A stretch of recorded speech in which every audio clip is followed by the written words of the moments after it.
CEO를 위한 삼국지 경영 특강.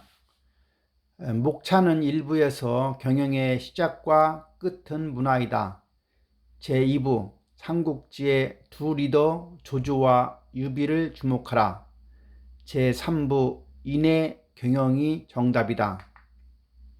1부 경영의 시작과 끝은 문화이다. 1강 삼국지에서 찾은 경영학과 문화의 상관관계. 경영학을 이해하려면 문화적인 참고가 필요하다. 현대 경영학에서 문화는 단지 그림 그리는 것과 같은 기술에 지나지 않으며 우리에게 방향을 제시해 주지 못한다. 문화마다 각각 다른 경영학이 파생된다. 경영학이 수많은 비경제학적인 난제를 만나면 문화적인 측면에서만 해답을 찾을 수 있다. 인류 문화는 어부 문화와 정원사 문화 두 종류로 나뉘는데 여기서 두 가지 경영학이 탄생된다. 어부 문화의 업그레이드 버전으로 해적 문화가 있다. 해적의 역사 문화는 힘과 권모 술수를 숭상하는 상인들의 피 속에 녹아들어 비즈니스 정신의 트렌드가 되었다. 정원사 문화 시각에서 조조는 온갖 악행을 저지른 간웅이지만 어부 문화에서는 숭배할 만한 가치 있는 영웅으로 간주할 수 있는 법이다. 2강 어부의 경영학. 조조의 경영학은 어부의 경영학으로 그는 부와 약탈과 소유를 숭배했다. 노인과 바다에서 나오는 늙은 어부 산티아고의 이야기를 통해 조조와 그의 경영학의 약점을 짚어볼 수 있다. 어부의 경영학은 한편으로는 사람들에게 불을 쫓고 쟁취하는 영웅주의 컴플렉스를 부추기면서 한편으로는 사람들을 거품처럼 사라져간 숱한 영웅의 숙명으로 내몬다. 삼국연애의 숱한 군웅들과 비교할 때 조조는 분명 걸출한 어부이며 여러모로 연구 가치가 있었다. 바다처럼 신비한 현대 비즈니스 사이에서는 또 다른 비즈니스적 어부가 등장하는데 이들은 조직 구조에서 차지하는 위치에 따라 두 부류로 나뉘는데 하나는 시장이라고 불리고 다른 하나는 직원이라고 불리운다. 어부들의 사이에서는 같은 배를 탄 운명이라는 단결 정신을 매우 중요시하지만 서로 세세히 따질 뿐 충성하지 못하여 단결 정신은 공허한 구호로 전략할 수 있다. 제3강 경영 천재 조조가 풀지 못한 고민. 힘들 때 사람들은 보통 두 가지 해결 방법을 찾는데 그 두 가지가 영웅주의와 쾌락주의다. 영웅주의는 사실 어부의 경영학 이념이다. 조조와 같이 영웅주의와 쾌락주의의 복합성을 가진 이의 특징은 현대 전문 경영자와 놀랍도록 비슷한 측면이 있다. 영웅주의와 쾌락주의를 부정하고 나면 우리는 새로운 해결 방법을 찾아야 한다. 조조의 일생은 화려하고 거침없으나 그 속에 온갖 풍상을 알아주는 이는 드물다. 조조를 이해해야 경영학의 출구를 이해할 수 있다. 인생의 출구를 찾지 못했다면 당신의 기업에는 갖가지 불확실성이 쌓이고 기업 경영은 결국 도박으로 전락할 것이다. 삼국연의 속다른 사람들과 비교하면 조조는 똑똑한 도박꾼이지만 이런 사장은 종종 기업에 재난을 가져온다. 모든 사람들의 인생 출구가 달려있는 기업 경영은 도박으로 전략해서는 안 된다. 4강 강태공에게서 배우는 경영학의 출구. 강태공은 중국 역사 문헌에 기록된 최초의 사업가로 그 이야기는 또 다른 경영학의 출구를 말해주고 있다. 정교한 낚시 바늘이나 향기로운 미끼가 없다면 탐욕적 야심도 어떤 음흉한 계략도 사라진다. 야심과 음흉한 계략이 사라졌을 때 생명에 대한 사랑은 아침 햇살처럼 어두운 영혼을 밝게 해준다. 어부의 경영학은 시장과 직원 간의 대결을 의미하며 기업과 고객의 대결, 그로 인하여 끝나지 않은 난제를 뜻한다. 어부의 경영학을 반성한다는 것은 올바른 시작점에 들어섰음을 의미한다. 일종의 자본이나 비용으로 이해되면서 사람은 이용 가능한 수단으로 전락했다. 이인위본의 근본을 어떻게 이해하는가가 경영학에 접근하는 루트이다. 5강 어부문화 대 정원사문화. 어부문화는 분열을, 정원사문화는 통합을 이룬다. 중국 역사의 분열과 통합은 어부문화와 정원사문화의 변환 과정에서 교량에 속한다고 본다. 소유에 대한 욕망이 나타나면서 전쟁과 권모술수가 등장했다. 이렇게 해서 어부의 경영학이 출현했으며 군웅들이 군웅이 패권을 다투는 전국시대가 등장했다. 어부문화는 진시황과 조조, 징기스칸을 칭송하고 폭력과 권모술수를 찬미한다.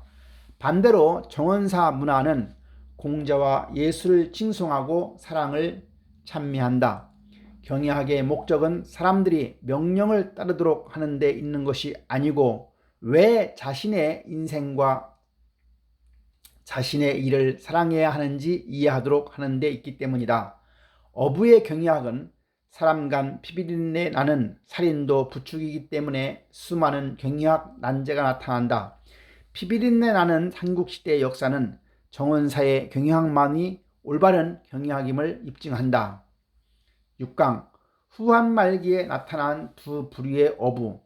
경영학에서 치세가 오래되면 반드시 난세가 온다는 격언은 역사학에서 통합이 오래되면 반드시 분열된다는 격언과 상통한다.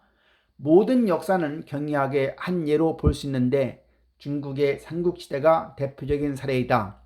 환제, 영제, 동탁, 조조, 사이는 두 부류의 어부로 후한 말기 전대미문의 비극을 가져왔다.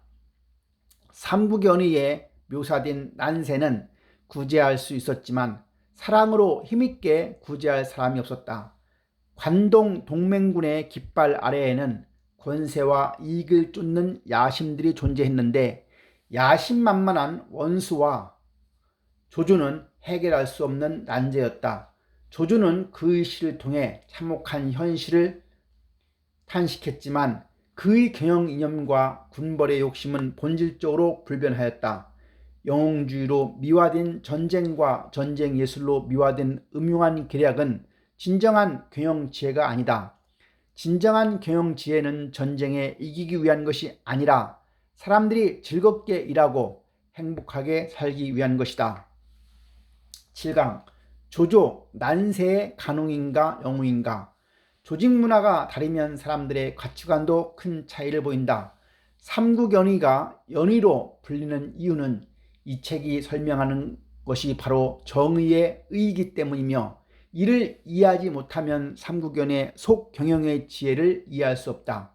많은 사람들이 폭력을 영웅주의로, 권모술수를 전쟁의 예술로 미화하는 조조를 숭배한다. 인생은 알 수 없는 위험으로 가득하며 자신을 보호할 수 있는 무기라고 생각하면서 기댈 곳이 없어 막막해하는 사람만이 폭력과 권모술수를 숭배한다. 현대 경영학은 부를 추구하며 현대 문명으로 포장된 폭력과 권모술수를 숭상한다. 현대 경영학에서 사장은 돈 버는 도구로, 직원은 사장을 도와 돈 버는 도구로 전락시켰다. 인생에 대한 출구를 찾는 일은 경영학의 핵심 과제가 되어야 한다. 8강 조조, 반도덕적 실리주의자 탄생. 경영학의 심오함은 곧 인생의 심오함으로 인생을 이해하는 것은 경영학을 이해하는 출발이다. 기댈 곳이 없어 막막한 사람은 진정한 경영자가 될 수 없다. 도덕 설교는 싫어하지만 병법은 매우 좋아하는 인생관이 조조를 수단과 방법 가리지 않는 실리주의자로 만들었다.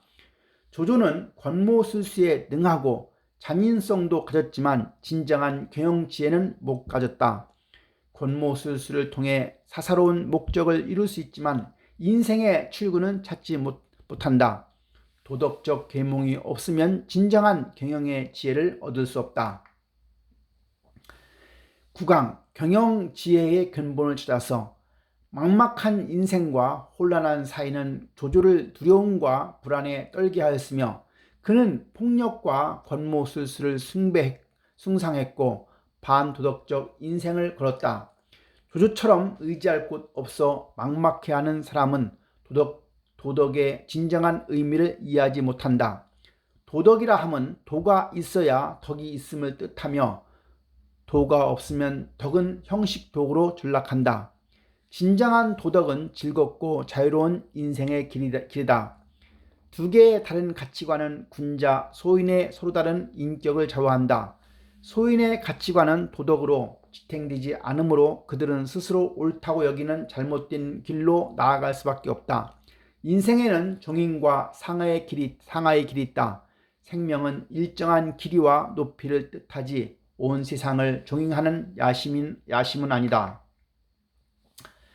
10강 삼국연의 속의 두 얼굴. 현대 경영학은 전쟁의 방식으로 사이의 극대화라고 주장하지만 전쟁의 정의와 비정의 문제를 논하는 것은 꺼린다. 제갈량이 동풍을 빌린 것은 기상현상 관계뿐만 아니라 문화적인 의미에서 정의로 고무된 용기를 상징한다. 도덕적 계몽을 통해서만 진정한 경영 지혜를 깨달을 수 있다. 조조와 유비는 각각 어부의 경영학과 정원서의 경영학을 대표한다. 유비와 조조는 개인적 원한은 없었으나 가치관의 차이로 그들의 충돌은 피할 수 없는 운명이었다. 11강 리더십의 비밀. 유비의 작전 능력은 조조만 못했고 일정 거처 없이 떠돌아 다녔지만 많은 이들이 충성을 다하여 따르려고 했다. 진정한 경영학의 과제는 리더십이 있는 경영자가 되느냐이다. 법적 지도자의 지휘, 강제력, 포상, 전문가적 의견, 인심을 고무하는 언변, 인격적인 매력 등으로 리더십을 얻을 수 있다. 도덕적이고 인품 있는 사람을 존경하고 추앙하며 따르는 것은 신기한 불가사의의 리더십이다. 조조는 리더십을 얻을 수 있는 조건을 두루 갖추고 있었으나 복잡하고 변덕심한 성격으로 모순에 빠져 있었다. 막막한 사람은 관리 직무를 맡을 경우 많은 잘못된 관점을 그가 관리하는 조직에 적용하게 되며 도덕 기반이 악했기에 경영에서 불확실성으로 가득하게 된다. 도덕적이고 인품이 훌륭한 사람만이 충분한 리더십으로 고위 경영직을 맡을 수 있다. 조조는 덕이 부족하고 지위가 높은 전형적 사례로 경영에 혼란을 겪었고 심신도 급격히 피곤해졌다. 스스로 똑똑하다고 여기는 것은 똑똑함에 의해 도리어 잘못을 범하는 결과를 낳는다. 12강 적토마와 정노마의 일화로 보는 리더십. 적토마는 여포와 관우라는 두 주인이 있었고 그들의 직장 생활은 직원 충성도의 두 사례로 나눌 수 있겠다. 여포가 직원 충성도의 반면교사라면 관우의 천리 필마 이야기는 직원 충성도의 모범이라고 볼 수 있다. 높은 임금으로 인재를 매수할 수는 있으나 충성을 매수할 수는 없는 것이다. 조조의 눈에 인재는 자신을 위해 이용하는 도구에 불과했는데 이러한 이념은 진정한 직원의 충성도를 키울 수 없다. 관우의 적토마가 직원 충성도를 상징한다면 정노마의 일화는 한편의 리더십에 관한 우화로 볼 수 있다. 13강 적벽대전과 조조의 몰락. 적벽대전은 유명한 전쟁 사례이자 전기적 경영학 사례로 그 속에 심오한 의미가 들어있다. 적벽대전의 패배로 조조는 천하통일의 기회를 잃었으며 이로 인하여 그의 회사는 가공할 만한 문제를 드러냈다. 역병은 적벽대전의 우연한 위기로 오늘날 몇몇 기업들도 우연처럼 보이는 위기로 구멍이 생기기 시작하여 산산이 무너진 사례가 있다. 레리 보디시 램 차란의 실행력 이론은 전략, 인력, 운영 프로세스의 통합을 이룬 것으로 조조가 실패한 이유는 인력 프로세스에 문제가 생긴 탓이다. 인력 프로세스는 실행력의 관건으로 이에 문제가 생기면 모든 전략 계획과 운영 계획이 숲으로 돌아간다. 리더십은 직원의 충성도를 좌우하고 직원의 충성도는 집단의 실행력을 좌우하며 두 가지는 일맥상통한다. 조조, 사마의 같은 경영자에게 직원의 충성도는 영원히 풀리지 않는 수수께끼이다. 제3부 인의 경영이 정답이다. 14강 유비처럼 경영하라. 경영학의 첫 원칙으로 사악한 세력이 절대 인류 사이의 통치자가 되도록 하지 못하게 저지해야 한다. 사람들이 필요한 것은 뛰어나지만 사악한 도살자가 아닌 평범하지만 사랑으로 채워진 정원사이다. 경쟁만을 생각한다면 유비의 인애를 위선적 술수로 보게 되고 오해를 가져 비난하게 된다. 도덕적 관점으로 본다면 유비를 이해하고 존경할 것이며 나아가 기감으로 삼게 될 것이다. 유비와 관우, 장비의 관계는 사장과 직원의 관계이지만 이런 관계에서도 혈육같이 우애를 돈독히 할 수 있다는 점에서 감탄하지 않을 수 없다. 혼란의 세상에서는 사랑이 유일한 경영 지혜로 직원을 사랑해야 직원 충성도를 높일 수 있고 고객을 사랑해야 충성도를 높일 수 있다. 15강 이인의본 경영학적 해석. 유비의 경영 비결은 눈물 자체가 아니라 눈물을 흘린 목적에 있다. 유비 눈물은 사람을 근본으로 삼는 경영 사상을 반영한 것이다. 현대 경영학에서 당신은 돈 버는 도구며 타인은 당신의 돈벌이를 돕는 도구로서 사람을 근본으로 삼는다는 사람은 이용할 수 있는 자본과 비용이다라는 말로 해석된다. 모든 생명은 하나의 씨앗으로 시작되는데 이것은 생명 연장의 욕구로 사람을 근본으로 삼는 것을 논하는 것이다. 현대 경영학의 성공 이념은 일종의 허영에 지나지 않는다. 하지만 울지도 웃지도 못할 사실은 그것이 의존기에 머물러 있는 사람들의 욕구를 충족시켜 줄 수 있다는 점이다. 모든 사람은 독립적으로 사는 법을 배우지 않으면 성장의 기회를 얻을 수 없고 자신의 인생을 놓쳐버릴 것이다. 유비의 훌륭한 점은 곧 곤경이 눈앞에 닥쳤을 때도 그의 인생 신조의 털끝만큼의 흔들림이 없었다는 것이다. 한 사람을 사랑한다면 독립하는 법을 배우게 도와줘야 한다. 우수한 직원의 업무 행위 기준을 제시해야 그들은 직업화된 성장을 실현할 수 있다. 16강 조조식 욕망 희우술의 한계. 매슬로의 인본주의는 사실 인욕주의로서 욕망을 부추기고 있지만 결코 욕망의 참모습을 이해하고 있지는 않다. 욕망이란 거지에 깨진 밥그릇 같아서 결코 채울 수 없다. 거지처럼 자신의 밥그릇을 사랑하지 말고 정원사처럼 자신의 일을 사랑하라. 돈벌이로 일하면 일은 욕망이란 밥그릇이 되지만 일을 하기 위해 돈을 번다면 신성한 의미가 된다. 성과주의는 직원들의 욕망을 충족시킬 수 있지만 직원들의 인품을 훼손시키기도 한다. 욕망이란 당신이 의지할 곳을 찾고 있음을 의미한다. 당신의 임무는 각자의 위치를 찾아 독립적 성장을 시작하게끔 하는 것이다. 사람은 욕망이 아닌 인생의 성장을 실현하기 위해 살아가는데 우리가 충족해야 할 것은 이런 성장의 욕구인 것이다. 17강 유우위의 경영 대 무우위의 경영.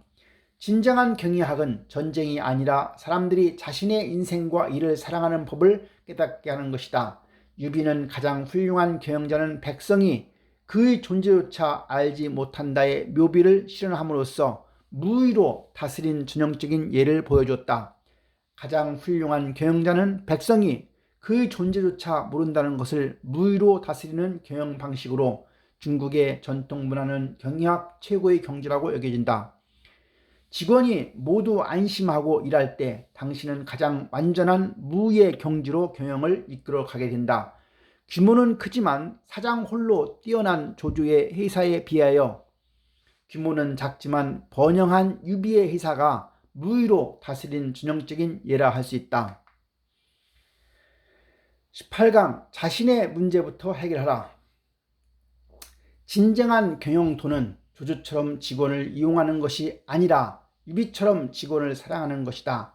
당신의 고통을 회피하지 말고 마음을 다해 고통을 이해하고 당신의 욕망에 복종하지 말고 마음을 다해 욕망을 이해하다 보면 바른 답을 발견하게 될 것이다. 자신을 마비시키지 말고 민감함을 유지하는 길이 고통과 욕망을 이해하는 유일한 길이다. 올바른 사람이 되는 것이 경의학의 근본으로 문제를 해결하려면 반드시 당신의 문제를 먼저 해결해야 한다. 유비의 유학을 숭상하고 선을 지향하는 경의학 이념은 그를 사람들이 입을 모아 칭찬하는 성인으로 만들었다. 경의학의 진짜 난제는 제도 문제가 아니라 경영자 인격 문제로 인격이 부패하면 반드시 경영에 많은 위기가 드러나게 된다. 삼국지의 미인들을 보고 계십니다. 약 2000년 전의 역사를 통해 배울 것이 많다는 것에 놀라움을 금할 길이 없다. 그 옛날 이름 되면 알만한 영웅들의 국가 경영을 통해 우리들의 뒤를 돌아보고 더 나은 방향으로 제시할 수 있는 계기가 되었으면 좋겠다. Have a nice day.